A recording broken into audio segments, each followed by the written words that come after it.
Do you have any idea what the title of the new album will be yet, or is it too early to tell? No, too early right now. I've just, over the last, I guess, 2 years, with all the traveling we did overseas and that, I set myself up with a really cool recording system just for writing, not some kind of fancy studio setup, but more just perfect for recording with a drum machine and on the back of the bus or in hotels, and just something that wasn't a pain in the butt to cart around, because when you get those fancy systems in there, it's a great idea to start with, but when you actually have to get it off the bus and get it in the hotel and set it up, and it's usually a pain. But I had a really cool, quick system set up, so I was able to record literally a few thousand riffs, just relaxing, not trying to write stuff, just jamming them with myself or in the back of the bus or in the hotel, and with my trusty drum machine.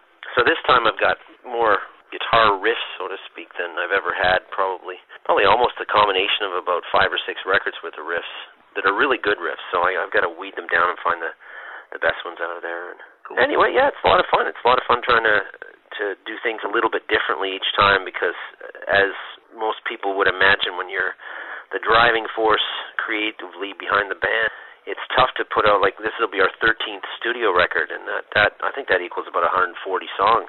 When you're the main guy, so to speak, it's very easy to, just to not be into it. You just run out of ideas sometimes, and you can be like, okay, well, I did that riff kind of the same way before in the last one, and it's easy to, when you have a band and you have 2 or 3 other writing partners or a full band to come up with things creatively, you can come up with way more ideas, right? Mm-hmm. In my case, I got to work 10 times harder just to come out with good stuff.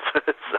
And that's been proven with all the Annihilator records, including the most recent one, Metal. The question I had about Metal, and I know you've answered this before, but how did you get all those people to special guest on that one album? Well, I was pretty much finished not just the writing, but the recording of the Metal CD, and I'd recorded all my guitar solos for it, and pretty much done the CD, and I got a call from Corey Bolia from Trivium, and he said, so what are you doing? And I found out he was finishing up his record, and I was just finishing up mine, and I don't know the exact words, but it was something like, hey, can I play a solo on it if it's not done? One of those quick gut reactions. You go, yeah, sure. If you're serious about it, I'd love you to play on it. I thought it'd be kind of cool to have Corey on there, and because he's a real metal fan and likes a lot of really the good old school stuff. But him and I pretty much have the same CD collection, we found out, and it's pretty cool because he was, back then I guess he was 20, 21. I can't remember his age, and I was about 40 a year or two ago.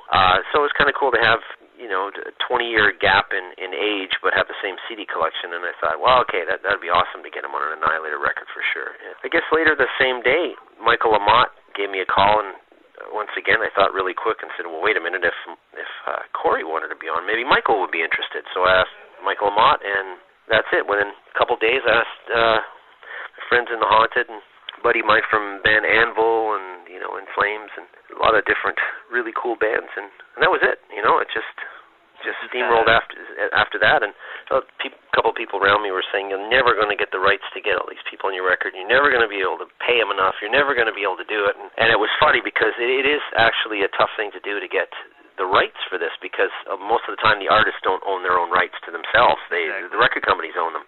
And, just, I guess because I haven't pissed too many people off, made anybody angry, and made a lot of friends. Record companies were just like, yeah, sure, Jeff, go for it. You can have them on there, no problem. And all the artists, every single one of them, amazingly, did not say, yeah, I want a percentage of this, or I want money, or I want this. They were just happy to be on the record, and I was happy to be able to have them on, too. So these people on here are really nice people and good friends, and they're good metalheads, too.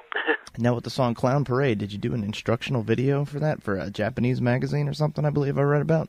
It wasn't really a formal thing. It showed up on YouTube and stuff, which, it was just a thing that was in a DVD in a guitar magazine. But it was one of those things where you get off the plane, you're really tired, you're getting ready for a show, and you're trying to keep your eyes awake, and they throw a couple cameras in front of you, and now you're all over the internet. So it wasn't my best playing form or mental form, but that got shut out onto the internet pretty quickly, and so it's like, I guess I was just jamming along really quickly and with a little amplifier and thrown in a room, and then I had to go on stage. It was fun, but Yeah, I think I actually wouldn't mind someday doing something like that, but do it a little bit different. Do a real kind of instructional video, but more of a laid back and, not just about, here's me playing this scale super fast, or here's me, sweeping, or, all these different technical things. I think it'd be more about gear and attitude and how I put things together and how I do stuff and just my little way of doing things, Yeah, and speaking of gear, you do have a lot of great endorsements. Would you like to talk about any of those?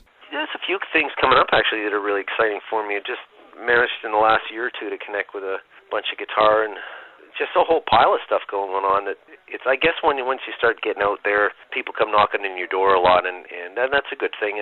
Anytime that a company can send you, free stuff to use on tour so that you don't have to pay out of your own pocket for things, everything from picks and strings to amps and even tour buses and different things like that, that's great. So I definitely will take advantage of all that, but at the same time, I've been lucky enough where I can actually call up a company and say, hey, I really like this. Is there any way I could try it and or use it? And, this is some things going on. I got a Gibson and Epiphone thing going on, which is really cool because obviously Epiphone and Gibson are to get a guitar out from those companies is pretty rare. And for me, that was quite an honor to be asked to work with them in the last year here. Got some cool guitars coming out too. So we'll see what happens with that. Something I was looking at on your website was where you put up a section about your guitar collection. How many guitars are in that collection, and is that your whole collection that you have up there on the website? Well, I had a bunch of kids on the website, kids, fans, friends, and I can't say totally kids because I probably have some 45-year-old fans too, right? Yeah.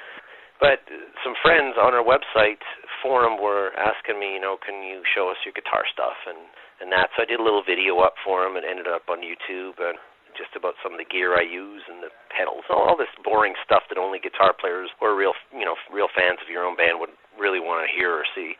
But they're saying, can you show us some of your guitars? Because you must have a few over the years. And so I put a bunch up there. Not all of them, but I put, I don't know, I got a few.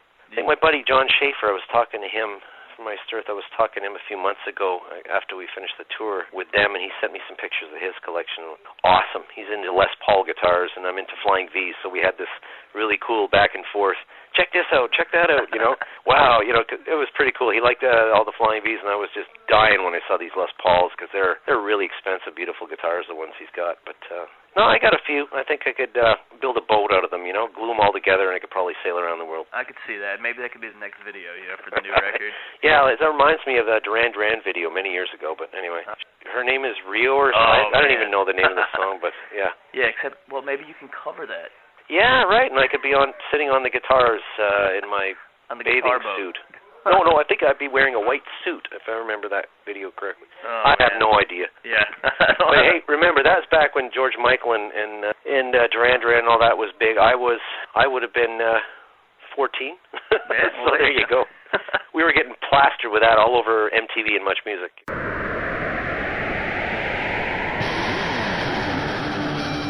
You just heard part one of the interview with Jeff Waters from Annihilator. Let's take this time and listen to another track off the Metal CD. This one's called Operation Annihilation. The special guest on this one is Michael Amott from Arch Enemy. Remember, if you know all the special guests, the number of how many special guests there were on this metal album, send me an email with that answer to podcast@spvmarketing.com. That's podcast@spvmarketing.com. How many special guests were there on the Annihilator record Metal? And if you get the answer right and I choose your name, you will win a copy of the Annihilator CD Metal signed by Jeff Waters. Right now, let's get back into the music. This is track 6 on the Metal CD. It's called Operation Annihilation. You're listening to it right here on the SPV Podcast.